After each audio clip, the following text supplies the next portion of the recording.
Hi lovies, this is Kathy and welcome back to my channel, and today I will be doing a review on the Braun Silk Epilator that I unboxed last week, and I'll be also doing the review on the Skinspa that it came with.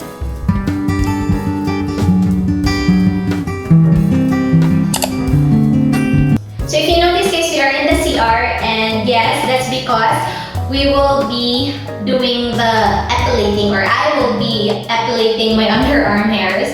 I will be removing the unwanted hairs, and we don't want the hairs to be falling anywhere now. So we just want to make sure that they're concentrated in one place so it's easier to clean later.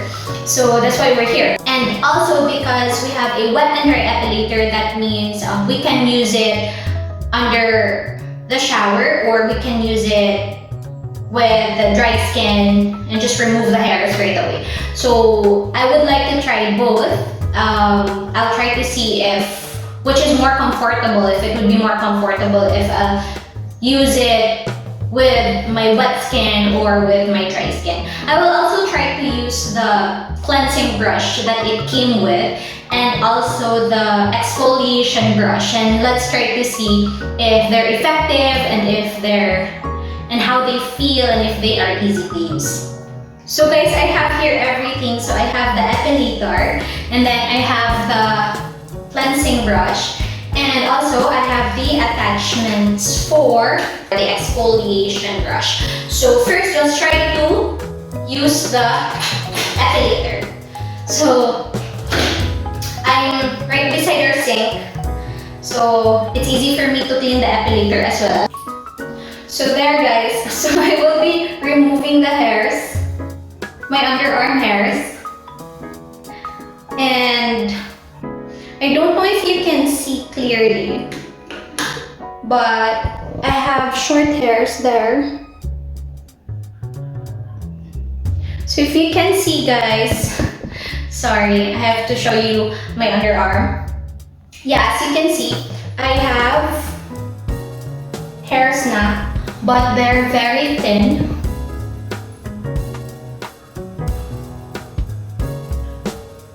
There. So up close, there are hairs na talaga, and they're a lot, but they're just very thin. So I have now the epilator, and let's try to use it. So I'll just turn it on and have it on the first speed. And what's good is it has, if you notice, if you can see, there it has a light, and that will help us to see the hairs sa underarm. I'll start epilating already, so I'll have it on first speed. And what I usually do is usually move upwards with a stroke sa epilator, like this.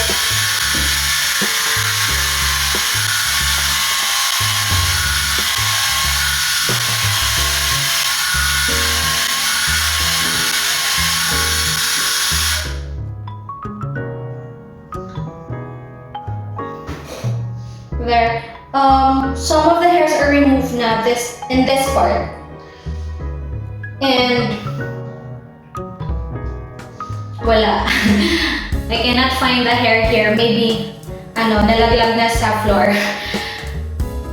And I don't find it very painful because I'm used to plucking and also epilating my hair. I have, like I said, I have an old epilator, so I'm used to the pain, and I'm kind of I have high tolerance sa pain, so it doesn't feel very painful for me. But sometimes yung iba, they would say that it's very painful, but for me, it's really not that painful. So I'll just go ahead and continue epilating this side of the other arm.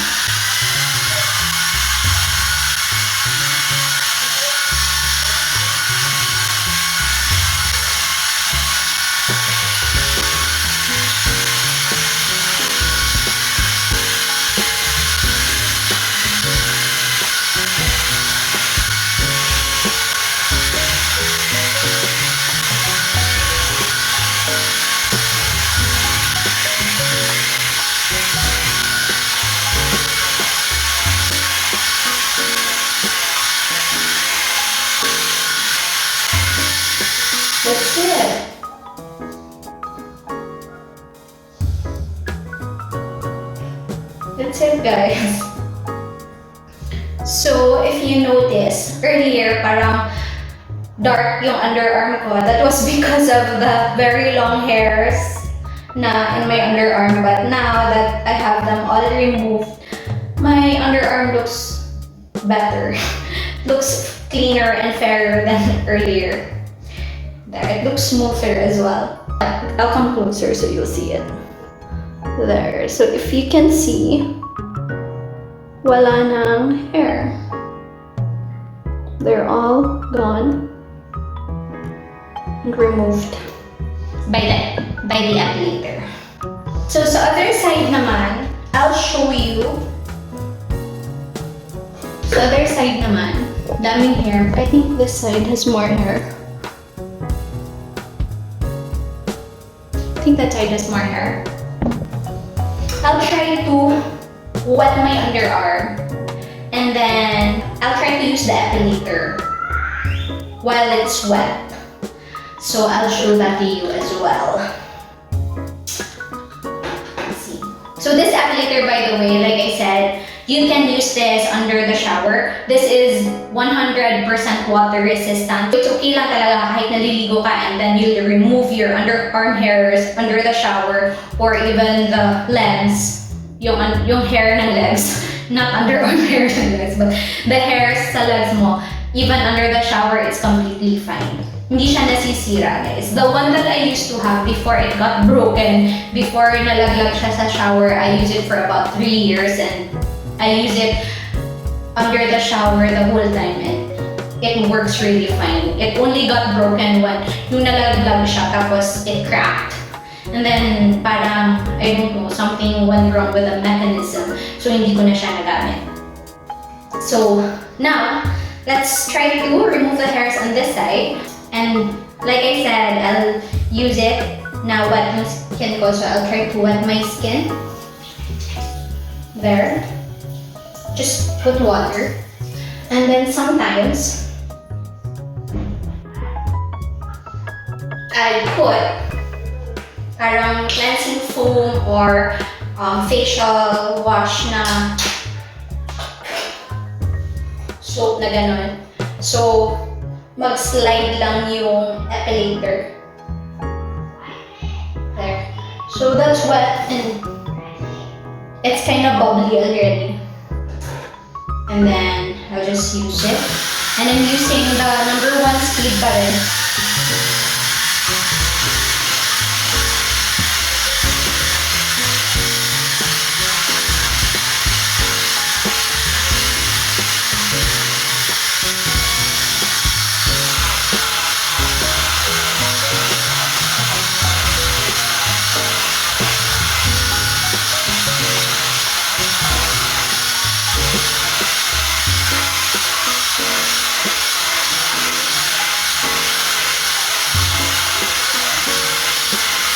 There guys, it's gone. And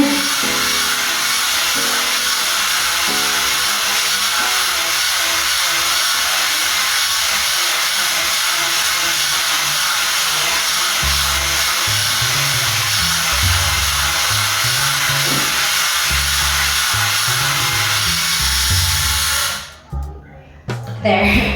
I'll show you the hairs pag wet yung skin mo, the hair has the possibility na mag-stick sa head ng epilator. So here, if you can see, there, may hair na siya. Earlier, the hair did not stick because the skin was dry on the side. But here, because binasa ko siya and nilagyan ko ng foaming cleanser, the hair stuck on the epilator head. Pero, it's kinda messy on the epilator, pero pain-wise, mas wala talaga siyang pain compared to this side. Because when the skin is wet, parang malambot yung skin, so parang easier yung work ng epilator to pull it, and parang hindi mo siya masyadong mafe-feel na it's pulling the hair. So the epilator bit pala, unlike the shave, yung shave will just cut off the hair and not remove the roots. Yung epilator, para siyang plucking pa rin. Parang pinupul niya yung hair. The difference is, it's not doing it like yung nagpupul tayo ng hair, we're doing it one at a time. But with the epilator, it's going to remove a lot of hairs in an instant. So, this one has like around 20 grips, parang 20 pullers at the same time. Yung nagpupul ng hair sa underarms mo. So, it's really easy, it's quick, and it's clean. So, there. And tapos nun, I just usually rinse my underarm. So, because I'm not in the shower, I'll just do this manually. And then, I have here paper towel, or no, tissue paper. And just remove the water. And I'll show you my underarm. So, I'll show you this underarm.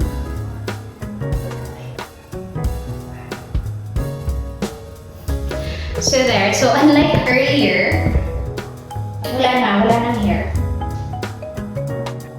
So that epilator pala, it can catch 4 times shorter hair than wax. And then it says here that Braun close grip technology catches hair as small as a grain of sand of 0.5 millimeters. So ganon. Like, it's so efficient in removing even the small hairs. And it says, because it removes hair from root, it takes weeks for the hair to grow back. So you enjoy up to 4 weeks of smooth skin with Braun Silk Epilator 7. So there. So we remove the hairs, and it says up to 4 weeks daw mag-grow yung hair. But for me, kasi yung hair ko, they grow fast. Parang after 2 weeks, I'll see some hairs growing na. Also, the epilator can be used in the shower. It can be used under the shower while you're taking a bath, and also when you're out of the shower, drying your skin mo, you can use it. So, charges in only 1 hour for 40 minutes of use. So, for 1 hour of charging, mafu-full charge na si epilator, and you can use it for 40 minutes. And I think that's enough time already to do all the epilating or to remove the hairs in the underarms and the legs. Some people use it. There's an attachment to remove the hairs for the for the upper lip. Meron din other people that I see, they use the epilator to remove the hairs here. And then, because there's, like I said, may attachment siya where it will only remove this small na, it will expose this small na area sa epilator. So, mas maliit yung area na pwede siya mag-pull ng hair. So, mas easier to use it for under or for the upper lip and for between the eyebrows. Yung iba din, they use it for bikini line, but for me, I don't use it for bikini line or for my face. I just use it for my underarm and my legs. Pero sa legs ko, I only use it half leg. Di ko naman, I'm not used to removing the hair sa upper leg ko, sa baba. Now, I was mistaken earlier. It's not 20, it's 40 pala. So, close grip technology, 40 specifically designed tweezers catches hair as short as 0.5 millimeters. So, imagine 40 tweezers pulling your hair at the same time. Diba? Or, yun. So, it's really very easy. So, usually when I would block my hair manually, it would take me about 20 minutes per underarm, 15 to 20 minutes per underarm or less to do the blocking. And masakit pa siya sa neck. Masakit pa siya. And masakit pa siya sa neck because you have to like, di ba, focus on the area. And masakit din sa eyes because you have to really look closely kung may mga hairs ka pa ba na hindi nakukuha. But with the epilator, it's just very easy. Like, nakita nyo naman earlier, it's just like, diba, back and forth, just do that and it just removes it very quickly.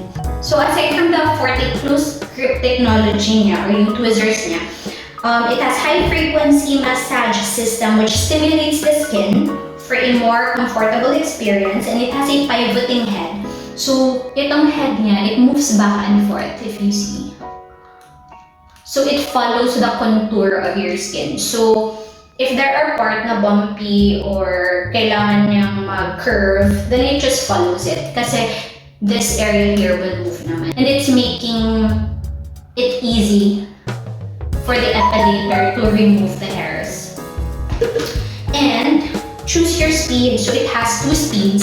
So earlier pinakita ko, I was only using the first speed kasi it's fast na. But there are 2 speeds, so if you want it faster, and of course if it's faster, it will remove the hairs faster. So you have that option as well because it has like 2 options naman. It's 1 and 2. And here the light will help us see what we're trying to remove, or the small hairs na hindi nakikita. The light is really very helpful. And if you notice here at the bottom, I'll try to turn it on. There. There's actually a plus and minus sign. It's just going to tell you if you need to charge it. Earlier when I turned it on, I'll do it again. It's giving me the green color. So that means the battery is good and I don't need to charge. But when the battery is low already, the color will change into red. It will be blinking red, I think, I forgot. But it will change into red. And that will tell you that it's time to charge the epilator again. So now that we're done removing the underarm hairs, and since there are hairs sticking sa epilator head, I'll just show you quickly kung paano ko siya nililinis. So I just turn on the water here. And then I just do this under the water. And on the smooth, turn it on.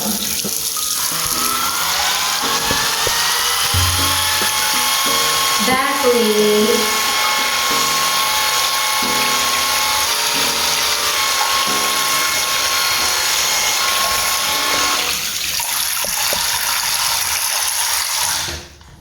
so yun, that way, the hairs will be removed na here. Earlier, there were a lot of hairs. Now, they're all gone. So, na-wash out na yung hair after we turn it on under the shower. So that's why I would say that it's really very efficient for me to use the epilator compared to waxing or compared to pulling the hairs and even shaving, because madali lang tumubo yung hair ulit when I shave. Now, I'll move on to this cleansing brush. So this cleansing brush removes makeup and impurities pore deep 6 times better than manual cleansing. In addition, it refines and exfoliates the skin with micro oscillations. 100% waterproof for comfort use in the shower. So this cleansing brush is just like our epilator. We can use this under the shower then. So we don't need to worry na masisira siya if we will use it while taking a bath. So this is good. I haven't really tried using this kasi nga, with my old epilator, I don't have this. I don't have the cleansing brush and the exfoliation brush. I just have the epilator, the regular epilator, and that's it. So this would be my first time to try the cleansing brush.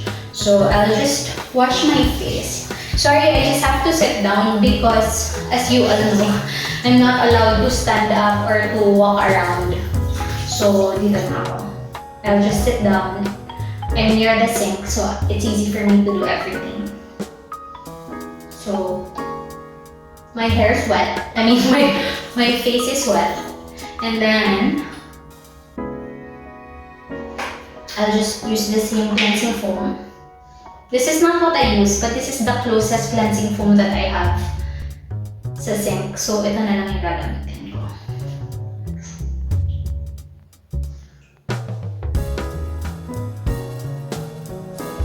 And, of course, let's try to wet this first.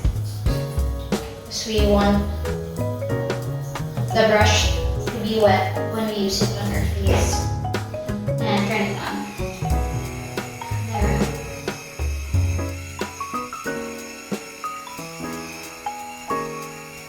It's not painful. Pero hindi siya soft din. It feels a little rough. But it's not painful naman.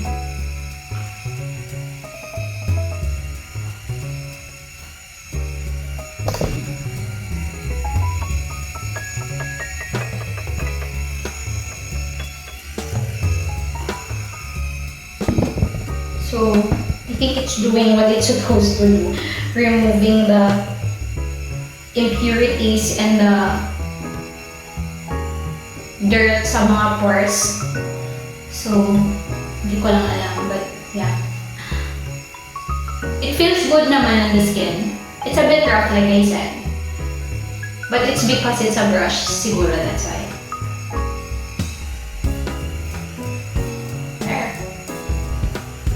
I'll try to use the second speed. I think that's the second speed. This is the slower one.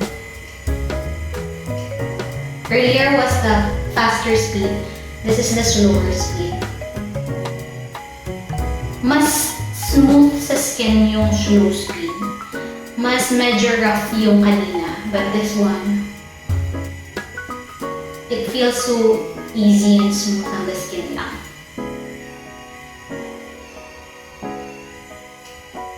There. And it's so nice because you can use this under the shower. So kahit naliligo ka, kahit the shower's turned on, hindi naman siya nasisira. So it's also waterproof. And what I like about waterproof products is madali siyang linisin kasi you can just clean it under running water and you don't have to worry na masisira siya or yung electronics na part niya sisira or it will anong tawag doon? Yung malalagyan ng tubig at masisira. So you don't have to worry about that. So there. That's it for me. So very easy to use. And I'm just cleaning it under the water. Like this.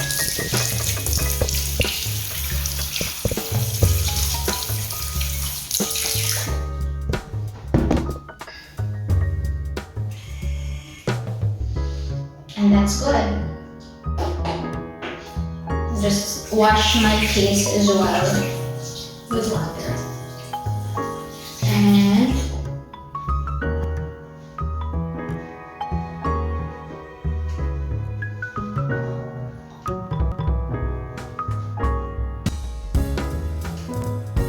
And that feels nice. So, feeling ko naman rejuvenated yung skin ko. So there. And the last attachment, and the last thing that we haven't tried is yung attachment ng exfoliation brush. So, to remove it, I'll just wipe this off kasi yung body niya wet siya kanina. So, just have to dry the body lang kasi we'll be attaching another head and then push again this button here at the back. So this would come off. Itong head for the epilator. And then we can attach this head for the cleansing brush and then the brush itself. So this one's not for use sa face. So this one's for the arm and body. So it doesn't turn 360. Hindi siya yung umiikot talaga. Not 360, it doesn't rotate. Parang nag-move lang siya konti to the left and right. So it's just doing this motion. So parang nag-vibrate lang siya. So this time, I'll try to use it for my leg. Try to use it for my leg. And I'll move on the other side, so I will just use the bidet to wet my leg. So there, I'll show you my leg and my big tummy. The baby is inside the tummy, that's why it's big. Just try to wet my leg. And then, put a little bit of foam cleanser para mas smooth siya when we use it.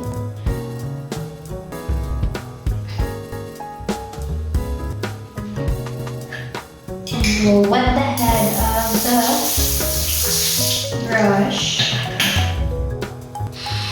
And then do this.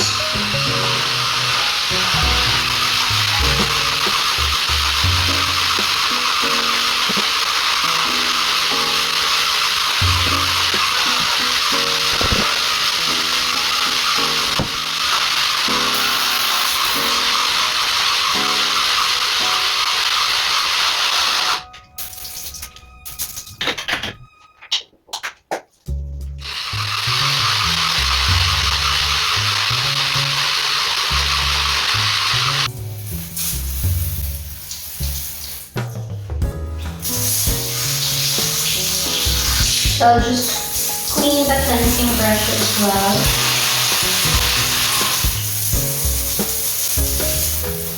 And that's it. So the verdict on the cleansing brush is it's super easy to use. And mafe-feel mo talaga na it's really removing the parang dead skin on your legs. No, you can also do that on your arms and on whichever part of your body, but of course I'm just showing you how I use it on my legs. So the brush is not painful at all because syempre the skin on the legs and the other part of the body is thicker compared to the face. Kaya siguro I cannot feel any pain when I use it on my legs. So when I use it on my legs, it feels like it's massaging it lang. And mafe-feel mo naman yung brush, but it's not painful on the skin. And you can really feel na parang it's doing something na to remove those, parang if you notice, diba, sometimes there's really like a lot of dead skin sa legs mo. So you can really feel that it's really removing that. So I think it's really effective and very, very easy to use. And because na you can use it under the shower, then that makes it a lot easier for us to do it while we're taking a bath. So that's a plus as well. So there, I think I've shown you everything, the epilator, the cleansing brush, and also the exfoliation brush. And what I can say is they're all efficient and easy to use, and they're a bit pricey, but convenience-wise, napaka-convenient talaga gamitin. And they're waterproof, so kahit naliligo ka, you can just do it right away. And it's very fast to like remove the hairs. And the cleansing brush naman, I can really feel na it's really doing its job to exfoliate the skin on the face and to remove the impurities and yung whatever dirt na nakaklog sa pores. It's removing that as well. And also the cleansing brush is very nice too. Overall, napakaganda ng product ni Braun because it's making things easier for us women. And especially for me because I'm pregnant, and I feel like mabilis tumubo yung mga hairs ko right now. So I don't need to pluck, I don't need to shave, and I don't need to wax because waxing can be messy. And it's just something that I can easily do and quickly do it. So there, I hope you enjoyed this video, and if you like the product, I will put the link where I got it. I only bought it in Shopee, and there's a cashback for the product when I bought it. So if hopefully may cashback pa rin sila, so hindi masyadong mahal when you purchase it. And yeah, I think that's all for me, guys. So I hope you enjoyed this video. I hope you learned something. And if you do, I hope you could like this video and of course subscribe to my channel. And I hope you'll click on the notification bell so you'll be notified and be updated of my future uploads. Thank you and see you on the next one. Bye!